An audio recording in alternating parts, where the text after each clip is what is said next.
Hello, everyone, and welcome to the HV Impact webinar on helping local implementing Your agencies microphone has been families turned who are on. facing critical challenges such as homelessness, teen parenting, and incarceration.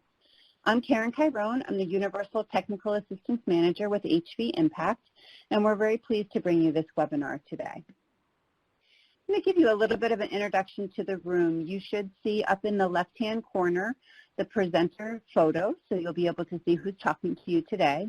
There's a large chat pod right beneath that photo where we can have conversations with each other, ask questions, share resources, and we'll start by just asking everyone to go into the chat pod and introduce yourself so we know who's here today.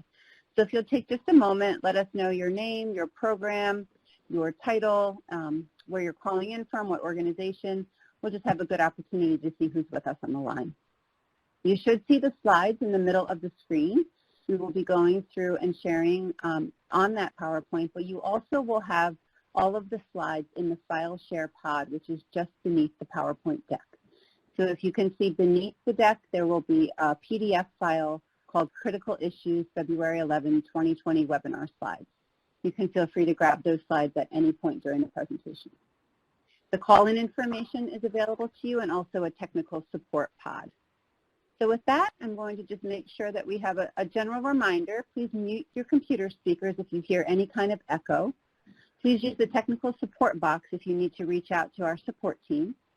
We would really welcome you to chat during the course of the presentation, ask questions, make comments, and again, a great place to also share resources. I know a lot of you are doing such excellent work in these areas around working with families facing critical issues, so please do share your additional resources. And finally, we are recording this session. This session will be available on HRSA's website within a few weeks after the presentation, so we will make sure that we have that up and the link is available to you at that time. We'd like to ask you at the end of this webinar to take a moment to provide some feedback. We really do value your feedback. There's an evaluation that will pop up and ask a few questions. We have so far used your feedback to make some changes in the way we deliver webinars. We now have 1-hour webinars instead of 90-minute webinars. We have now limited to inviting 3 awardees per hour. We had some sessions where we had invited 5 to 6 awardees, and it seemed to be too much and not enough time to really dig in to what every awardee had to say in depth. We also have brought in subject matter experts to present on the topics as they relate to McVie awardees.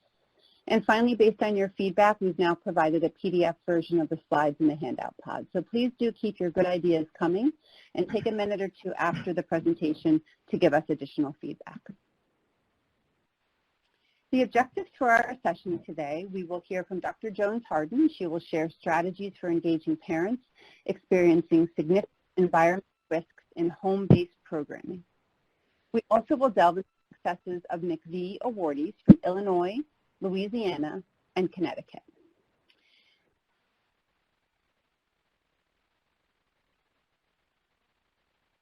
Finally, I'd like to introduce you to our presenters today.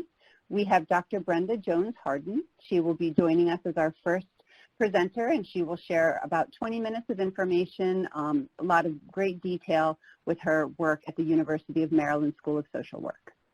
We will then hear from Dr. Aileen McKenna and her colleague Jennifer Wilder, and they will present information, again, from the McVie awardee from Connecticut. We will hear from Shawanda Jennings, the program specialist at the Ounce of Prevention. Today here with us, Julie Arnold, Samantha Crawford, and Tara Wallace, who will be sharing with us from Region 8. So without further ado, I'm going to turn the presentation over to our subject matter expert, Dr. Jones-Harden. Hello, everyone. I hope you can hear me just fine. I'm so glad to be talking to my favorite audience, which is home visitors. And one of the things that I like to tell home visitors is I've been doing this since the late 80s, actually the early 80s now that I think about it. And so I'm excited to talk to you. So I'm going to talk to you about a few things that I think are important no matter what your model is.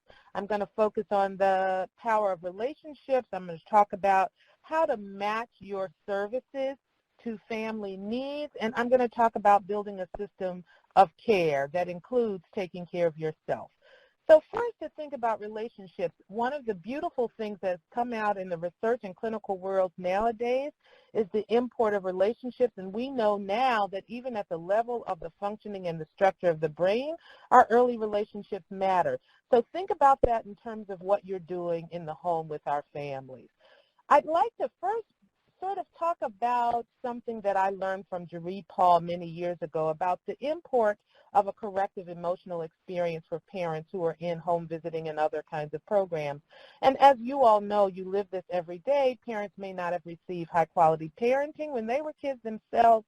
They also might be in conflictual relationships with spouses, partners, siblings, and parents, and they may have had terrible, terrible experiences with helpers in their lives. So you, as a home visitor, are trying to give them a corrective emotional experience. As Jeree Paul says, you do unto others as you would have others do unto others. In other words, you want to support them so they can support their children, that parallel process. But I also want to think about how powerful relationships are in some other ways. One of the things that all of you know from your very good work with families is that you have to build trust. And my sort of 3 mantras is listen, listen, listen carefully. I used to call it listening with the third ear. I'm listening to what a parent is telling me about their relationship with me, how they perceive me, how they perceive others, how they perceive their children. I have to keep my word more than I have to keep my word even with my own family because they're expecting me to neglect them. And I have to be a safety net in the broadest sense of the term for them in order to have the kind of relationship that will allow them to sustain their interest and involvement in the home visiting program. You don't want to get into a power relationship. It needs to be egalitarian, and we have to work extra, extra hard to show empathy at all times, even when we don't feel like being empathic. And I know many of you have had families where it's very hard to be empathic. We have to show unconditional positive regard and a sense of genuineness. We have to be who we are with families because I like to tell my supervisees that they sort of have radar and can read us in ways that other people even can't. And of course, and all of you certainly I know do this in your program, provide some kind of concrete hook because our families feel like we don't care sometimes, and even though that's not exactly true, certainly sometimes providing some kind of concrete support helps them to feel like we do care. So I want to talk a little bit about some of the things that we've discovered, and certainly the research has backed us up in that, and that if we are too directive, parents get resistant. And I know many of you have probably experienced this, where you're really trying to help parents move and think and move toward a goal, and they just get more resistant.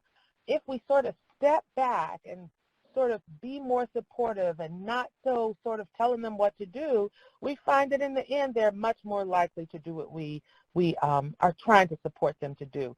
And certainly context matters. One of the things that we always ask parents and ask them throughout is, how's it going? How are they feeling about the home visiting program? How are they feeling about us? Checking in to see what can we do to make this a little easier for them to be involved, and sort of thinking about that all through. And one of the other things that we've discovered, and actually we kind of put this into all of our work now, they can tolerate a brief intervention longer than they can a long intervention. And I know many of the home visiting models are 2, 3, 4 years. One of the things that we might want to think about doing is engaging them in the short term, and then that'll move them into more long-term work. Okay, I want to talk a little bit about what we know helps parents to be engaged in programs. First, if their goals are aligned with program goals. So we have to be really, really careful about this. We talk about our program goals, certainly we have to, but we have to show them how it meets their own goals, sort of like the old social work adage, meeting them where they are.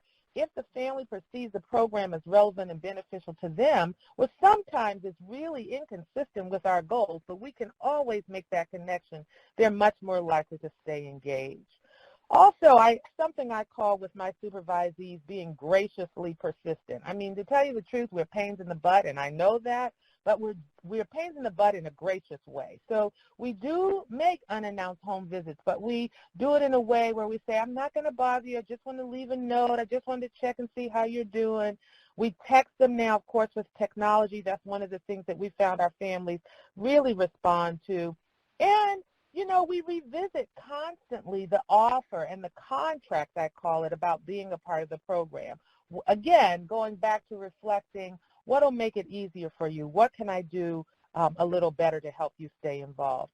And sometimes, as many of you know, and certainly some of our other presenters are going to talk about this a little later, you might have to elicit the support of a trusted person, like a family member or an interventionist who happens to be in a jail or shelter. What we often do is engage early childhood providers in child care, et cetera, to help us help families stay involved. And then certainly be very, very flexible.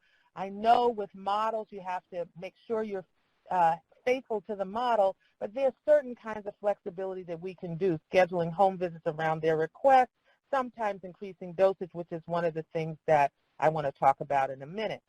So clearly, you know, we're talking about not the sort of middle families, the ones who are in the 66% of our caseloads.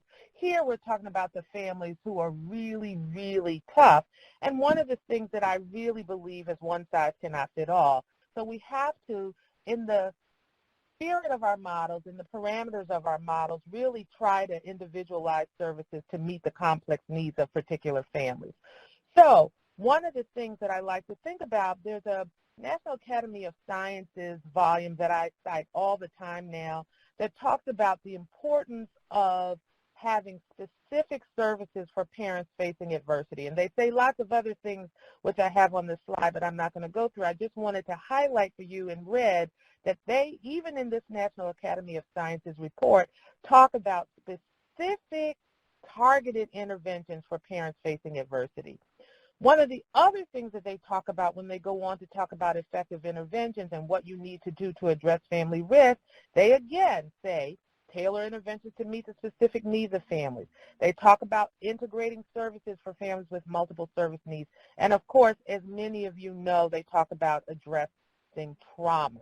So those are the kinds of things that even this National Academy of Sciences report that really goes through every intervention really talks about for these kinds of families. Now, I want to talk about a little bit about sort of this idea of doing a brief intensive intervention early on. And you know, motivational interviewing is part of that kind of thing, but there are other ways to do it where you're really sort of trying to pull a family in by addressing the practical and psychological barriers to being a part of your program. For example, they might not like their home visitor, and you might want to help them think about that. They may not like the mission of the program, and you have to help them think about that before you go in and say, sign this form. But also, again, I think it's important to kind of address this throughout the intervention. Okay, so I mentioned to you all a little previously about the import of being flexible. One of the things that we have started doing with families who present with these kinds of challenges is just starting from the point of knowing that the families are going to miss half the visits. And certainly we have data from the home visiting world writ large about missed visits and attrition and things like that. So for these families, we start with knowing that we're going to increase the dosage to try and make sure that they get what we think they need in terms of the number of home visits. So for example, with some of these families, we don't talk about having a long-term intervention because that scares families off. But sometimes we talk about trying to make 2 visits a week. One visit where we might work on parent-child interaction, for example, and the other visit where we're trying to help them with all their case management issues and things like that that they really want us to help them with. The other thing that's really important, I'm going to go down to that bullet number 4, is to be more explicit about promoting the child's development in the context of our different models and focusing on skill building.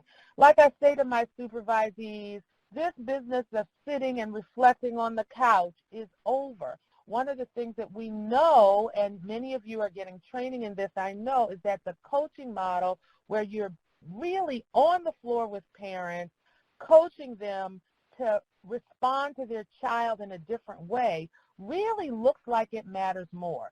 So my supervisees know that if they haven't done that kind of parent-child interaction coaching, they got to go back in the house. They can't end the visit because that's the kernel that really seems to work with families in terms of enhancing their parenting, but also because it's so active that families are more likely to want to stay engaged.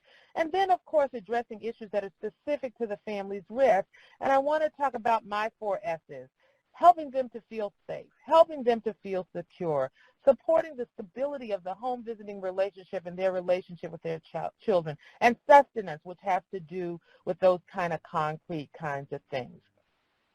Now, I got to sort of take a moment to think about how we do these kind of parenting interventions in the context of models. And we were recently part of the Buffering Toxic Stress Consortium, which were a group of grantees who worked with early Head Start programs, early Head Start home-based programs, to try and enhance the effectiveness of those kind of programs. And one of the things that we really focused on is this idea of experiential coaching that I mentioned before. But I want to point out to you that one of us use videotape feedback. And we were told that families wouldn't want to do it. They didn't like to be videotaped, and that is not what we found at all. Now, of course, we had to talk to them about it. We had to talk to them about confidentiality, but I cannot tell you how powerful it was for parents to see themselves. They were witnesses to their own parenting, which is very different than hearing it from us. And they would say, I can't believe I did that. I want to change. So I always say to programs, if you have any extra money, get some videotapes, get some cameras, and have somebody train you on how to use that in the context of home visiting, because it is a very, very powerful, powerful intervention. The other thing that I want to point to is that sort of 5th bullet that talks about cultural adaptation. And one of the best examples I can give is from what they've done with PITC, where they've adapted it for Native Americans. So they put in emblems and things like that to help this model. This is a parenting intervention that has been done around the country really to reduce child abuse and neglect. And they adapted it for use with Native American families. And I like to give an example from my own work where I was working so hard with this one teen mom and trying to get her to do parent-child interaction. She just wasn't interested in play. Turned on the radio, just accidentally she did, and music came on, and she and her daughter had the best interaction through dance. So one of the things that I want to really suggest to us is that it doesn't have to look the same for parents, and we can certainly use the kinds of cultural things that make them feel better. Okay, I do want to say a word about some of the issues that we know are affecting some of our families. So in the early Head Start world, and that's the world that I know best, we found and actually this was confirmed by national data, that 1 in 2 families reported symptoms of depression. And you all know when they report it, it's probably a whole lot more who have them. So that's really at epidemic proportions. So one of the things that we really think about is the import of bringing in kinds of things that help parents who feel depressed to improve their parenting, like helping them to rethink their cognitions about the world. As you know, depressed folks tend to see the world from the glass half empty kind of approach. And we want to sort of switch them around and help them see that the glass is not always half empty. Now, we can do that in different ways. We can think about adding mental health interventions, certainly referring them to infant mental health interventions where people can get help with this. But we can also think about using our own mental health consultants to help us embed some of those strategies into our own work. I'm not going to go through the other 3. You're going to hear from awardees who are going to talk about those, but certainly we have to think about special ways to help parents stay connected with their children when they're incarcerated, having a space for us to do the work when parents are homeless. We do a lot of work in shelters. Fortunately, a lot of our homeless parents are now in hotels, So that gives us a little more kind of space to do parent interaction. And of course, we have other things. So I want to talk about the importance of not doing it alone. And really what I'm suggesting here is that we need to have home visiting embedded in a system of care. So we can think about primary prevention, home visiting falling in that category, but some of our parents, particularly these who are challenging, need secondary support and need tertiary support. So we should not think that our home visiting is going to make everybody better. It can certainly raise the boat, but we want to make sure that certainly the families we talk about have an opportunity for some of these other kinds of services. So one of the things that I like to think about, and this is from Deb Darrow, some paper she has written, and we've tried to do this in our own work, is creating an early childhood system of care, where certainly home visiting becomes a part of evidence-based parenting interventions, mental health screening, treatment, and consultation, certainly high-quality early care and education. I work primarily with families who are at risk for maltreatment, and my sort of mantra is get the kids into quality early care and education, preferably early Head Start as soon as you can, because while we're working with the parents, hopefully the child can be getting some support. And certainly connecting them with health care and other kinds of concrete sources. We should be screening and assessing them all in every program for trauma, depression, and stress. And we're more likely to do it for depression and trauma, but now we've started adding something called the Parenting Stress Inventory to all that we do, and we're finding that a lot of our parents, even when they don't report depression and don't report past experience of trauma, are reporting these high levels of parenting stress, which certainly we can address. And then, you know, I want to talk a little bit about staff support. One of the things that I've found with all of my work and with my supervisees is that when we work with these challenging families, we are drained. We are drained. So it is critical for us always to think about ourselves, to ask ourselves how we're doing, do a check-in, to get the kind of supervision we need and the kind of support we need, including reflective supervision, peer support. We've been doing mindfulness activities, not just for parents with their babies, but for staff, just to try to help ourselves get more regulated, focusing on safety training. We found, of course, when we bought our home visitors flashlights because a police person who came to talk to us about safety said every home visitor needs to have a flashlight. So we bought that. How often do our home visitors use it? Probably never. But the point is that we really wanted to show them that we cared about their safety, so it was important to do it.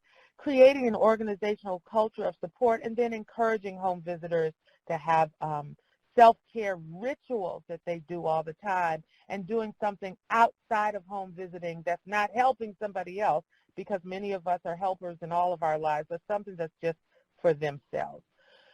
So in conclusion, I just want to say that clearly you all know this, that parental adversity, all these kind of challenges that we talk about affect parenting and ultimately child outcomes. We know that the families that we are engaged with are at high risk for depression, stress, and trauma, which can all negatively impact their parenting. So our work has to be trying to ameliorate the impact of these risks. That's our goal. So we want to incorporate evidence-based parenting interventions, but we also want to be specific about adversities and what those risks are. So if a parent is suffering with depression, get your consultation from your mental health person and try to do that. If they're suffering with trauma, focus on the trauma in the context of your home visiting program, project and approaches, and that will certainly enhance their parenting. So I'm ending, but I just see a question, an example of mindfulness activities. I'll give you some examples that we have done with our home visitors.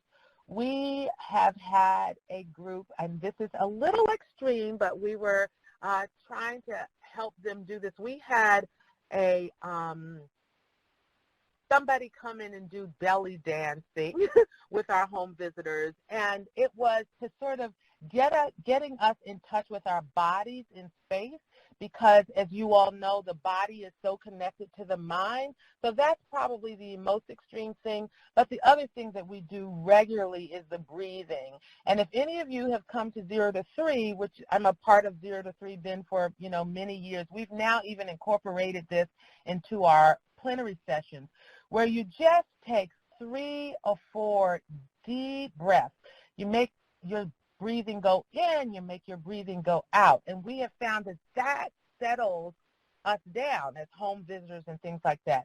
The other things that we have done is really encouraging them to write in journals, write their feelings down and things like that.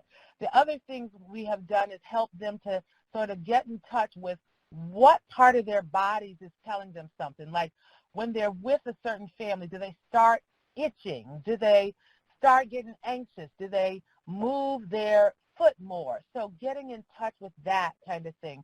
We've also had them put an app on their phone where they have music that sort of helps them to get in touch with their spirit. So all those kinds of things that we've done with home visitors, and we encourage them to do with their families, but obviously we're trying to help home visitors to kind of settle themselves because we know this work is so hard. Okay. Thank you so much. Did you have anything else you wanted to say in conclusion, Dr. Harden? No, that's it. Okay, thank you so much, and thanks for addressing that question and giving us lots of good examples of mindfulness activities as well. We're going to move forward in the presentation, and I'd like to turn it over to Shawanda Jennings from Illinois. Good afternoon, everyone. This is Shawanda Jennings, and I am so glad to be here with you guys this afternoon. Dr. Harden did an excellent job with her presentation. I definitely agree and echo a lot of the information that she shared and strategies to serving our precious families. So I'm going to spend just a few moments sharing with you all what we are doing here in Illinois as it relates to serving families experiencing homelessness. So the Ounce of Prevention has launched a demonstration project called Home Visiting with Homeless Families, and it started in 2012. And we believe that home visiting can improve the parent-child relationship as well as help to increase the developmental trajectories of children and families experiencing homelessness. So what we're doing with this project is we're exploring, like, what exactly does it take to serve these highly mobile families? What considerations need to be made when trying to remove barriers to home visiting for families experiencing homelessness? How do we make home visiting more responsive to the needs of these families? How can we inform practice, policy change, and future program development? And how can we increase integration and alignment across homeless services and home visiting systems? So,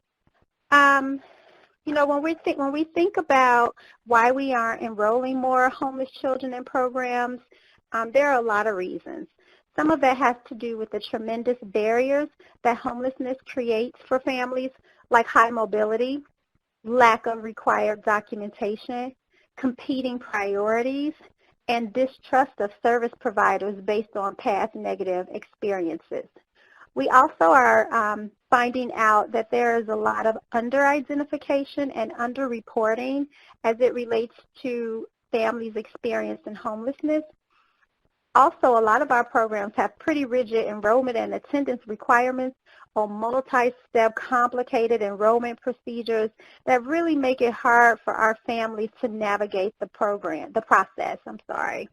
And not enough programs are intentionally targeting outreach efforts to identify these families experiencing homelessness as well. I think I went too far.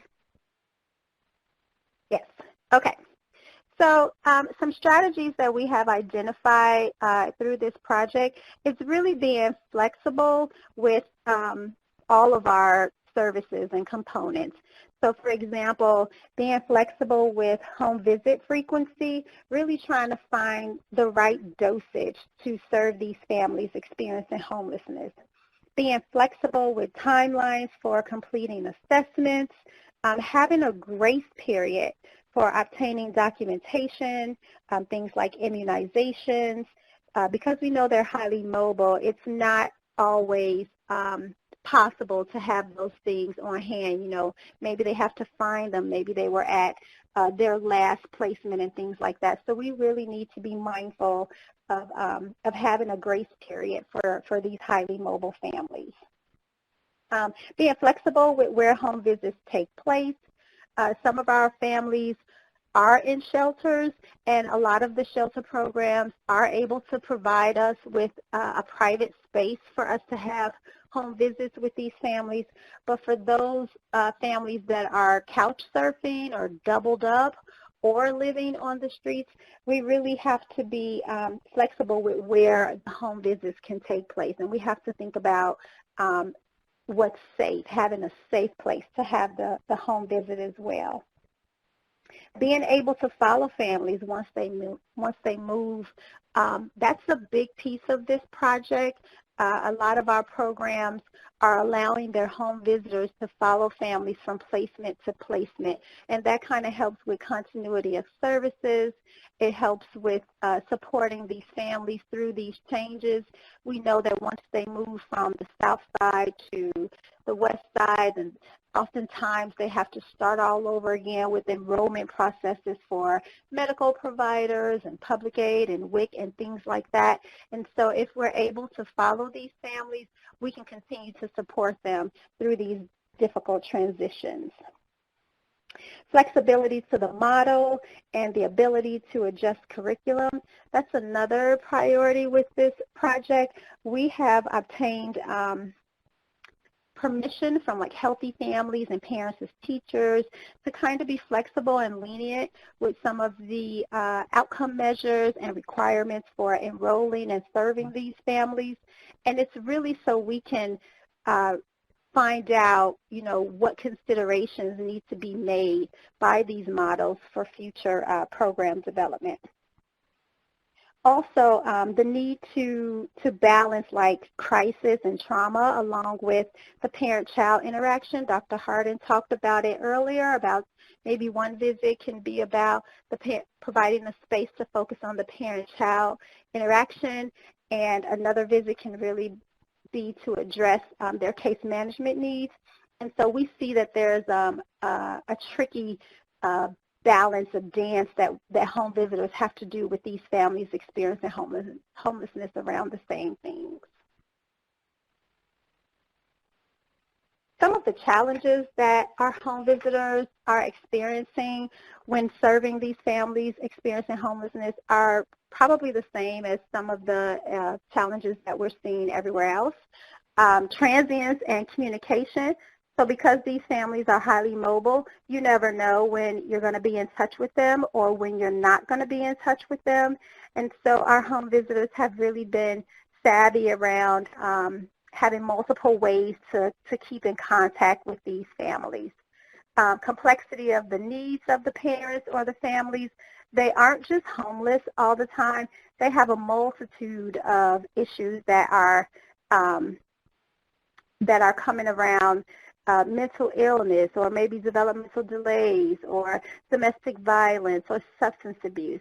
And so these families have a lot of things going on, and so we really want to be mindful of that, but we also are seeing that it creates challenges for home visitors, because that's kind of a lot to unpack with these families, especially when you have a whole caseload of families. Low levels of parent engagement. Obviously because they are highly mobile and just because they do have a lot of things going on, sometimes we see lack of parent engagement. They kind of go in and out. But what we've noticed is that we can't just write them off the first time they disappear. We have to continue to reach out to them to make sure that, you know, to let them know that we're here, we support them, we understand what they're going through. but it can be frustrating for home visitors at times, especially when there are outcomes you have to meet and things like that. I talked about balancing case management with child development and parent-child activities already as a huge challenge with working with these highly mobile families. And then the lack of collaboration across multiple systems that impact homeless families. That's a huge challenge. A lot of community-based agencies really don't know how to work with these families experiencing homelessness. Like I said earlier, they're not intentionally targeting or identifying these families. It's not what comes readily to mind, so they probably don't have provisions created, or the ones who do have provisions, they're jumping through several hoops to just access services. So just the lack of collaboration is a huge challenge for home visitors as well. Lastly, I just want to take a moment to talk about some things that make it work when trying to serve families experiencing homelessness. Building a rapport with families is critical for engagement and retention, and we know that this takes time. You know, I think that's one of the things that we pride ourselves on, is being relationship-based and starting there first. Once we build that relationship, then we can get back in the door next week. Or we know even if they have to move from one placement to another, they're going to remember us and they're going to reach out to us and let us know where they are so that we can continue to work with them. So building a rapport is huge. It's critical. Consistency, that goes a long way to building trust with families and proving that you care and that we're here to help them. Home visiting includes like another level of skills, like we almost call it like detective skills and creativity that don't come with traditional training. It's a little bit of above and beyond that our home visitors go through to make sure that they stay in touch with these families, they stay connected, they have a way to communicate, and they can continue to provide support for these families. And it does take a lot of time. A wise person once said, homelessness isn't just from 9 to 5. Being available pretty much around the clock is needed to make home visiting work sometimes with these families experiencing homelessness. Having the right support. Home visitors need regular supervision and other clinical supports so that they can have a space to process their work with these families. There's a lot of trauma that comes with this and a lot of challenges and frustrations, and home visitors just need a place to process their experiences and even have some peer support with other home visitors who are serving the same population. And a host of professional development opportunities is another vehicle of support that we found here in Illinois, being able to provide a host of different trainings to help prepare home visitors for working with this population.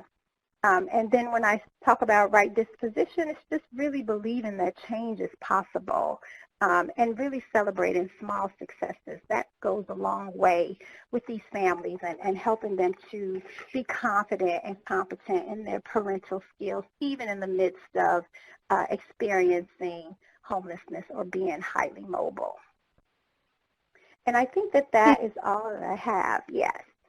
Great. Thank you so much, Shawanda. You do have a few questions that I'm going to ask you to please head over to the chat to address so that we can move on to our presenters from Louisiana. So you have a question that came through from Maggie and also another question that came through from Annette and an excellent comment that came through from Kelly as well. So if you would just head over to the chat, we'll move on to our Louisiana presenters.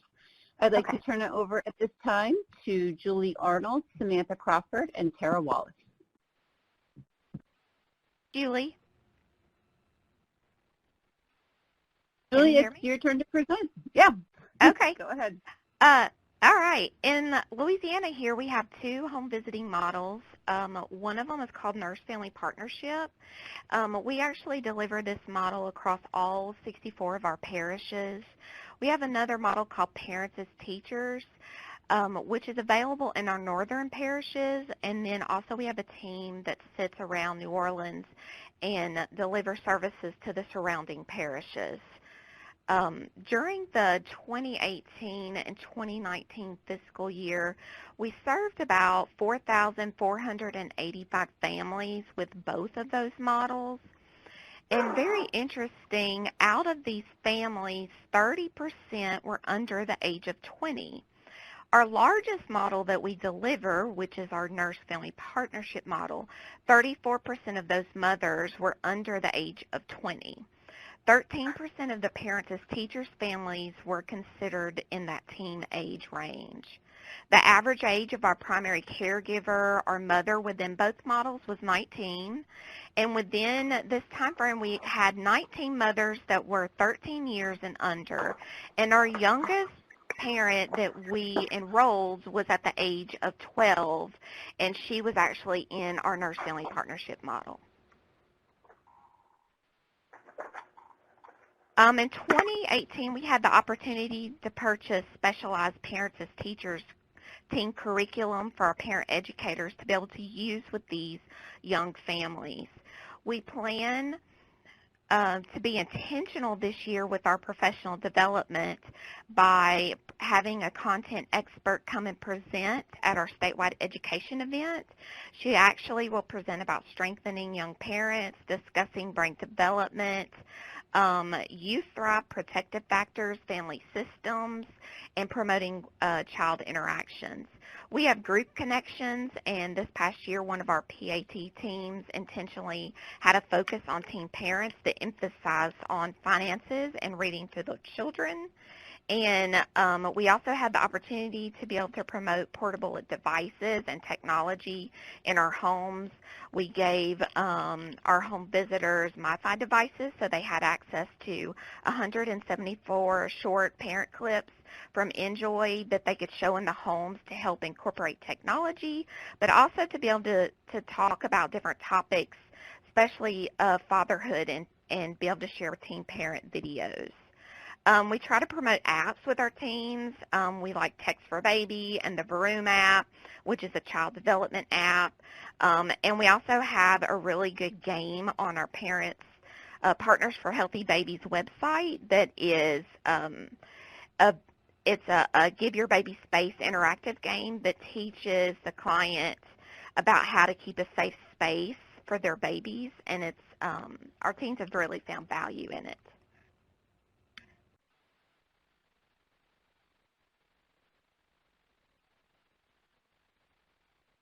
Hi, everyone. My name is Tara, and I just wanted to offer up some tips that our home visitors have found useful when working with these teen moms and teen dads. So first on the list is a client-centered approach, basically asking them what they want and what they need. They really don't get asked that question very often, so that's a big question, just asking what they want and what they need. Keep in mind of their stage of development.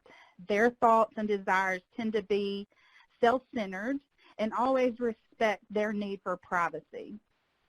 Use discretion as to when to share knowledge and information.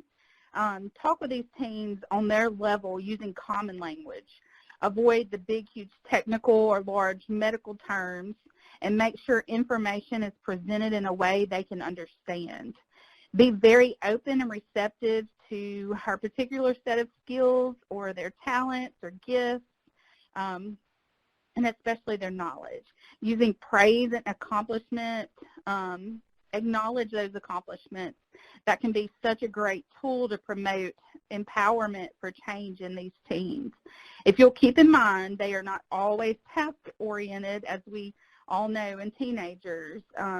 Just using frequent reminders and prompts for, helping them complete their tasks is a great idea.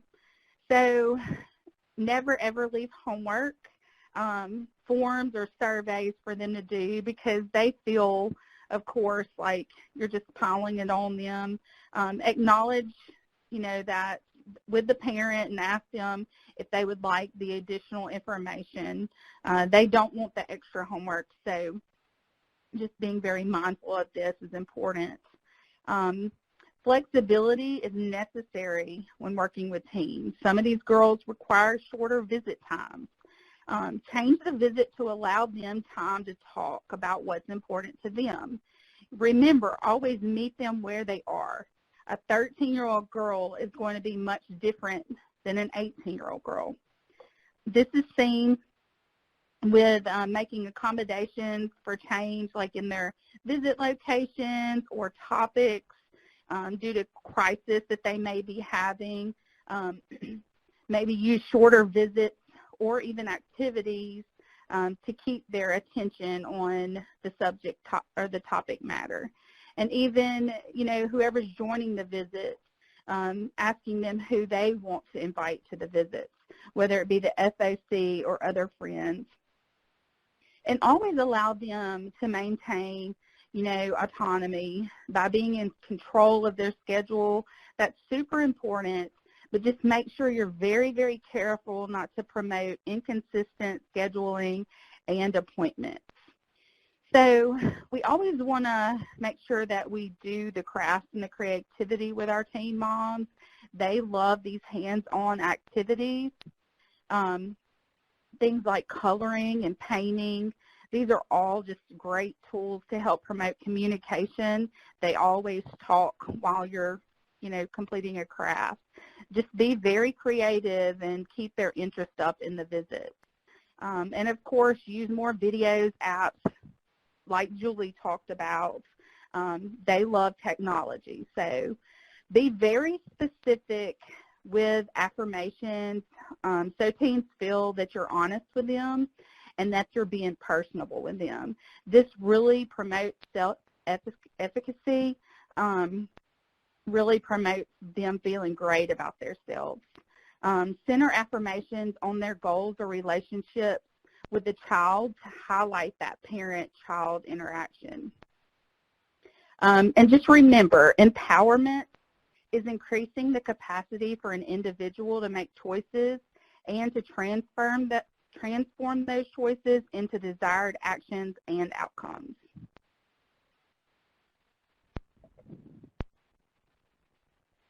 Hi, this is Samantha. I'm one of the home visitors in North Louisiana also. Hold on a minute. I guess they skipped over me. So I'm here to talk about keeping teen parents engaged. The first thing we want to do is build safe zones. Building those healthy relationships are one of the biggest things we can do, letting them know up front what the expectations are, the responsibilities are, and then just work on getting to know them, getting to know who she is, listening to her. A lot of times they've never seen a healthy relationship before, so modeling that for her, being non-judgmental, open, consistent, reliable, never talking at her, but rather asking those good, open-ended questions and motivational interviewing, letting her think through situations and explore consequences. That way she can come to conclusions on her own. That is big for them. Honoring that teenager and respecting her as an individual, that's so important, and really realizing that developmental phase. Those teenagers are, their prefrontal cortex is not fully developed. They are not going to be able to rationalize like an adult. They are going to be sullen and moody and dramatic and hard to keep up with, and hard to get tracked down. And so just kind of tolerating that and accepting some of that is so powerful. Being armed with good, solid information and knowledge so that when a teenager does reach out to you for your opinion and your guidance, we can seize the moment and then help her, support her in making the changes that she needs to make in that moment. And lastly, developing that connection and that relationship, that is going to be the most important part of all of this, because it is the gateway to be able to effectively deliver the valuable information that we have. Real quick, we have to gain the trust and respect of the family, because with teenagers, they are still a child. And so their caregivers have to see us and realize and understand what we're doing. And it is so important that we respect that caregiver, respect their home, their culture, their input. Point out every positive that we see for self-esteem and building. And then lastly, make them feel valued and important by going that extra mile and sending birthday cards and thank you cards and accomplishments cards. Thank you so much. We're going to move right into our Connecticut presenters so they have some time to share their great strategies as well. 7 minutes. We can do it. Hi, this is Eileen from the Office of Early Childhood, Eileen McKenna, and I'm going to run through my 2 slides quickly so I can hand it over to Jen. So we had a very simple and straightforward plan from the beginning. We wanted to provide groups on early childhood development and parenting support to the moms that were at York Correctional Institution in Connecticut. That is the only female prison in Connecticut. We also wanted to link their children and their caregivers to our Part C services and home visiting services. We had staff, we had funding, we just needed access. Did anyone notice how many times I said we? When I said we, I was talking only about the Office of Early Childhood. I was not including the prison in that talk. So very, very quickly, we learned some basic lessons learned. Number 1, you need to have patience when you're breaking into corrections. We had 2 staff here at OEC who literally spent years trying to cultivate a relationship with the folks at York Prison. You also need a champion. When we finally found that champion in the prison, everything started to move forward. Whose plan is it? We had all these incredibly great ideas, but we never asked the prison about the ideas that we had, so we never included them in our planning. Safety. One of the things that we don't understand necessarily in our work is the culture of prison, and that safety is at the utmost importance for the prisoners, for the incarcerated inmates, for the corrections officers, for any staff, and for any people coming in and out of the prison system. Mindset shift. As I mentioned, York is the only prison for females in Connecticut. So they have a variety of incarcerated women in there that range from people who have had their 3rd drunk driving offense all the way up to murderers, people who are in there for murder. And so there was a real mindset shift for the corrections officers, for many of them who had a very penal viewpoint of what corrections is about. Staff development was something that we hadn't really considered when we began our work with the prisons. We found out that that was something that, that they identified. This is a very, very volatile population to work with. It's tough, the trauma that the corrections officers face every day, the trauma that the incarcerated folks have gone through in their lives. It's really tough. That was not anything that we had considered. Also, consistency. The more that we came in to the prison system doing groups, the more familiar everyone came with us and the more welcomed we were. So what we did on our groups, and then I'm going to pass it over to Jen, is we have a Circle of Security group. We also have a group where we talk about parenting issues. We talk about child development. We talk about mindfulness. We bring in books. We try to have it be as something that the moms at York really, really enjoy. So now I'm going to pass it over to Jen to finish up to talk about the work with the men's prisons. Okay, so it's said that fathers who are involved with and connected to their children are less likely to return to jail. So at the OEC, we're working to support the creation or maintenance of secure attachments for the children to the parents who are incarcerated.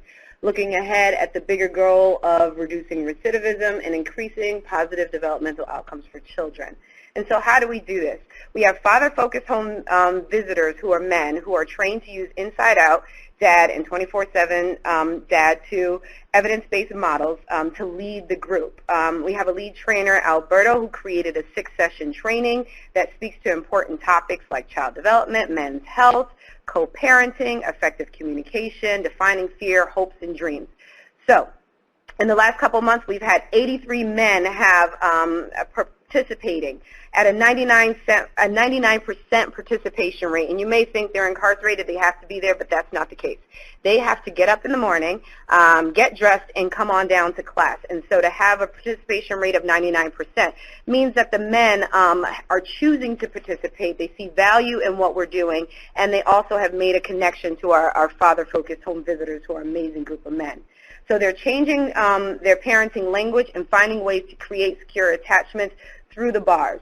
But every child deserves to have a parent who's prepared to connect with them. And so just those small cohorts of 18 to 20 men that were capped in those training classes wasn't enough. So we had to figure out a way to pour hope into more men.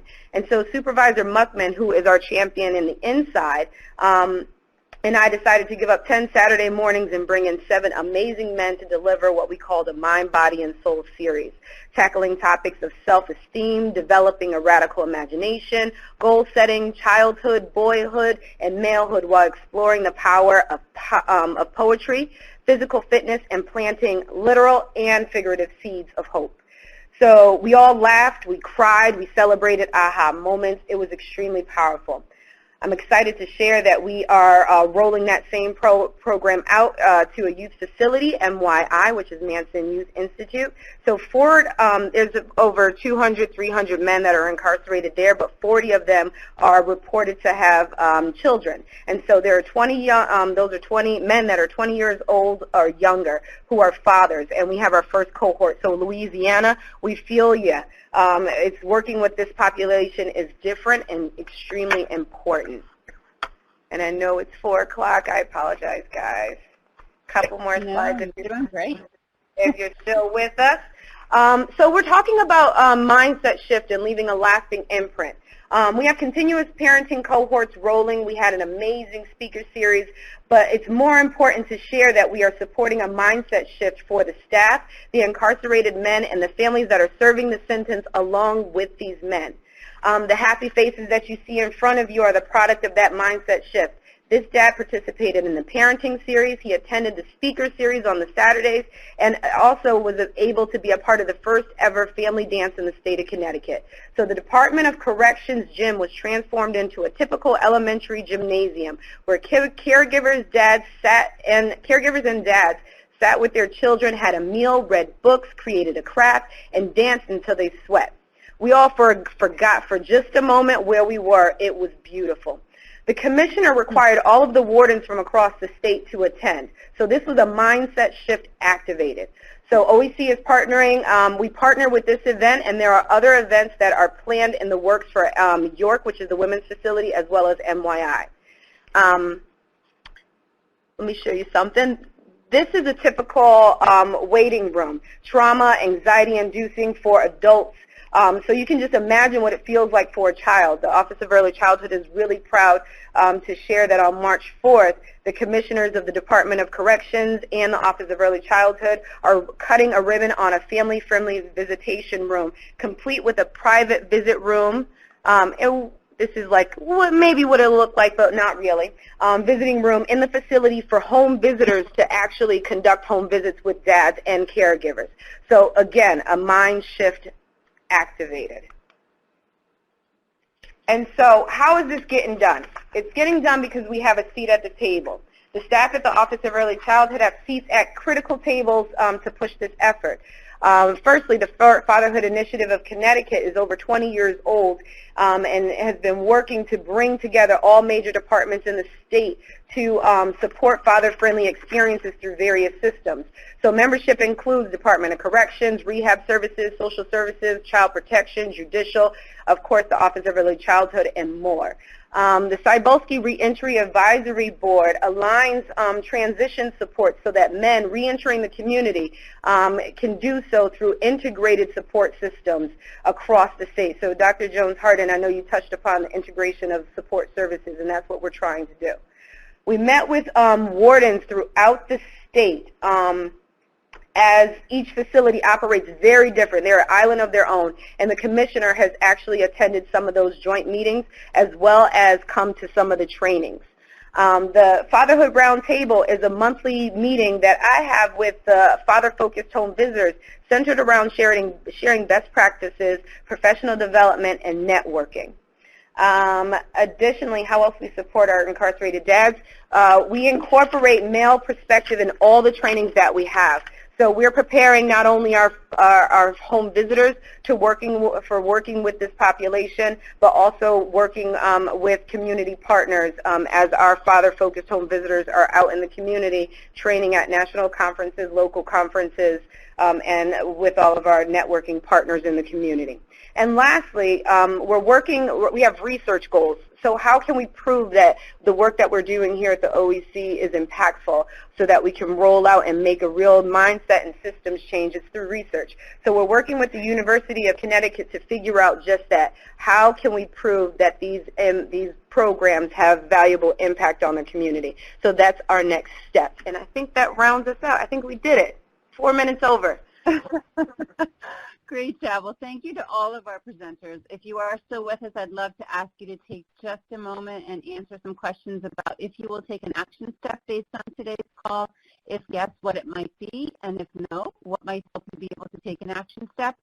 We also have some polls here to let us know how you're doing on working with homeless families, working with families with one or more incarcerated parents. And then there's one more poll that will pop up as well that will focus specifically on working with, my goodness, our other population. I'm so sorry, a little bit over time here today. There it is. Thank you. Our teen parent population. So you can see that kind of off to the side as well.